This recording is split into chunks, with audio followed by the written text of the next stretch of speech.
શું કહેશો, પીએમ આવી રહ્યા છે, અલગ અલગ જગ્યાએ એસટી બસના રૂટ પણ અમુક રદ કરાય છે, કેટલી બસો ફાળવવામાં આપણે માનનીય પ્રધાનમંત્રીશ્રીના કાર્યક્રમની અંદર રાજકોટ ખાતે 25 તારીખના રોજ 1400 બસો છે એ કાર્યક્રમ અંતર્ગત ફાળવવામાં આવેલી છે, જેને ધ્યાને લઈ રાજકોટ વિભાગ દ્વારા છે તેમાં 200 બસ છે એ ફાળવવામાં આવશે.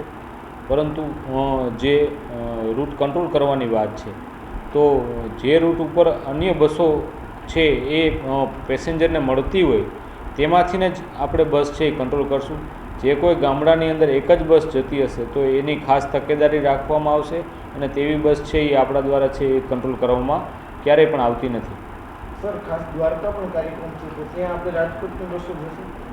દ્વારકાના કાર્યક્રમની અંદર રાજકોટ વિભાગની અંદરથી બસો ફાળવવામાં નથી આવી, કારણ કે રાજકોટ ખાતે પણ તે જ દિવસે કાર્યક્રમ હોય, તેથી રાજકોટ વિભાગની બસો છે એ દ્વારકાની અંદર કાર્યક્રમ છે તેમાં ફાળવવામાં નથી આવેલી.